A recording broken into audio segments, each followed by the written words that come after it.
En el siguiente video resolveremos un circuito eléctrico por diferentes métodos. Como se muestra en el circuito a resolver, tenemos los voltajes nodales en C, A y B. Lo resolveremos por el método de nodos, mallas y el principio de superposición. En un inicio por el método de nodos. Como muestra el proceso para resolver por el método de nodos, primero tenemos que establecer las corrientes en cada una de las ramas, así como su signo, siempre cumpliendo con la condición pasiva de los signos. Identificar los nodos principales sin incluir la tierra.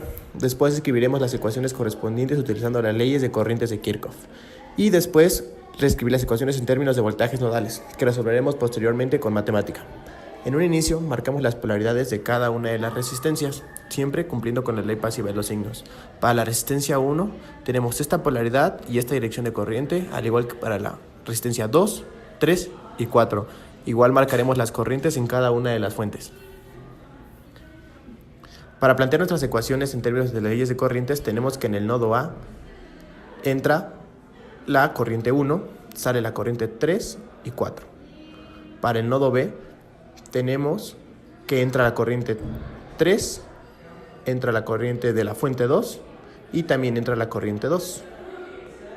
Para el nodo C, tenemos que entra la corriente de la fuente 1, sale la de la resistencia 2 y sale la de la intensidad 1, es decir, la de la resistencia 1.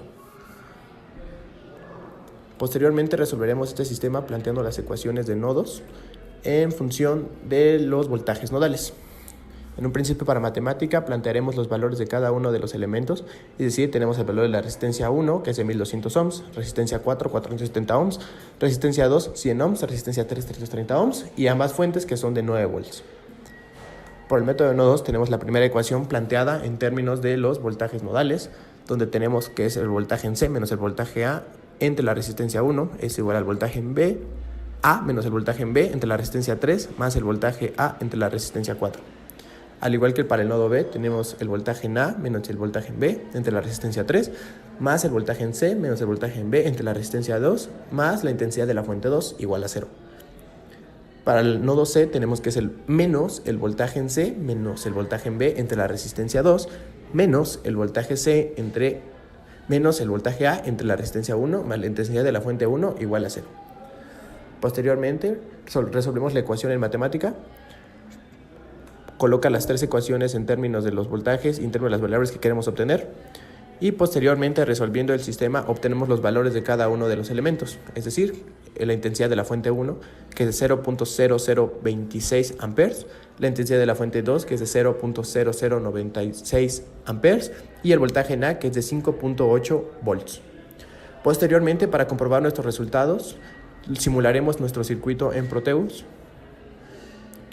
Tenemos nuestro circuito armado, tenemos puntas de prueba en los nodos de interés y después simularemos. Como podemos observar, el voltaje en B y el voltaje en C son 9 volts, tal como esperábamos, pues es el nodo donde se encuentra la fuente y a partir de las ecuaciones planteadas obtenemos el voltaje en A, que es de 5.8, tal como lo muestra Proteus. Continuaremos resolviendo el circuito, pero ahora por el método de mallas. El método de mallas nos dice que primero tenemos que establecer las corrientes por cada malla independiente. Después, tenemos que proponer la polaridad en cada elemento, no importando la convención de los signos. Después escribimos la ecuación para cada malla independiente utilizando las leyes de voltajes de Kirchhoff. Reescribimos las ecuaciones en términos de las corrientes, buscamos información adicional. Para este caso, establecimos nuestra malla 1 con una corriente que va de esa manera, para la corriente 2 y una corriente 3. Como se puede ver, establecimos las polaridades en las resistencias conforme nosotros quisimos, no importando la convención. Y después tenemos las ecuaciones. Para la malla 1 tenemos que es menos el voltaje de la fuente 1 más el voltaje de la resistencia 1 más el voltaje de la resistencia 4 es igual a 0. Para la malla 2 tenemos que es menos la resistencia en 1 más el voltaje en la resistencia 2 más el voltaje en resistencia 3 es igual a 0. Y en la malla 3, del mismo modo, tenemos menos el voltaje de la fuente 2 más el voltaje de la resistencia 4 más el voltaje de la resistencia 3 es igual a 0.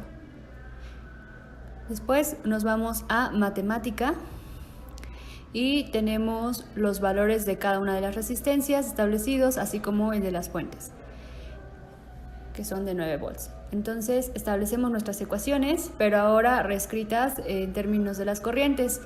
Tenemos el voltaje de la fuente 1 y para el voltaje de la resistencia 1 tenemos que es resistencia 1 por las corrientes que pasan por ella y más la resistencia 2 por los voltajes que pasan de ella. Igual lo mismo con las ecuaciones 2, en el que establecimos los voltajes por las resistencias multiplicadas por las corrientes, y del mismo modo en la ecuación 3. Después vamos a resolver este sistema de ecuaciones, pero nosotros queremos encontrar el valor del voltaje en A.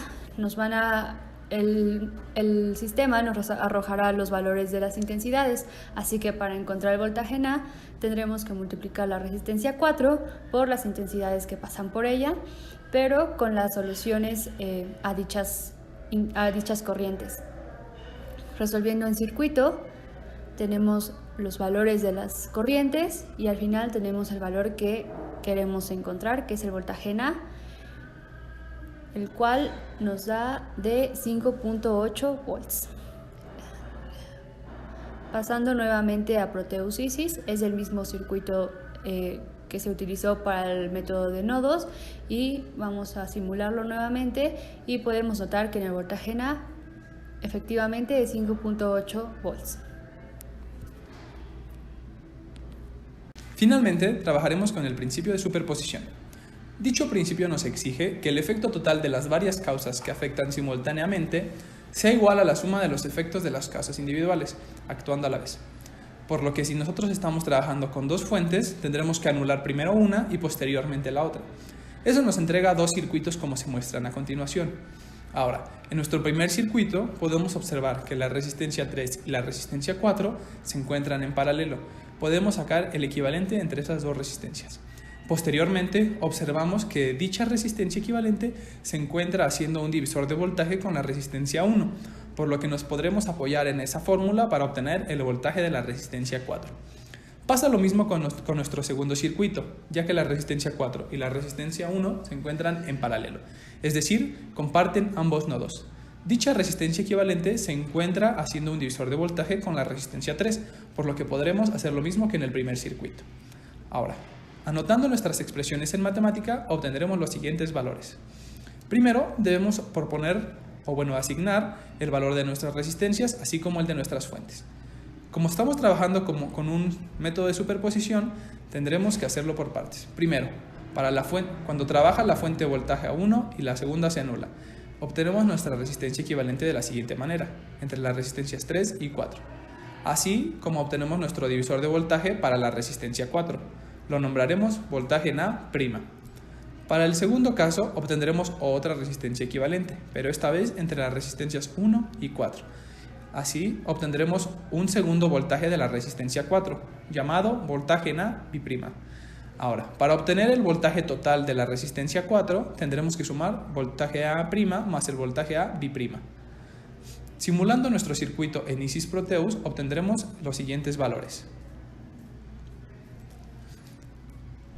Así es como está nuestro circuito, y una vez que lo simulamos nos entrega los siguientes valores. Para el primer circuito nos ofrece un valor de 1.25 volts para el voltaje de la resistencia 4, mientras que para el segundo nos da un valor de 4.55 volts. La suma de dichos voltajes nos dará el voltaje de la resistencia 4 total, que era de 5.8 volts.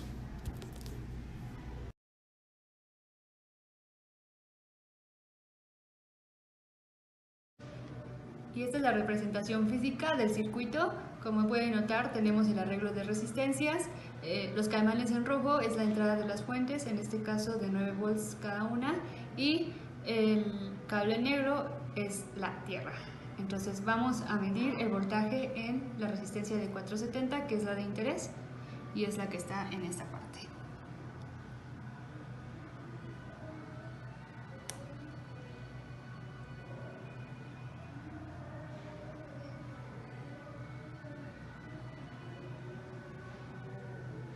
Puede notar un valor de 5.29.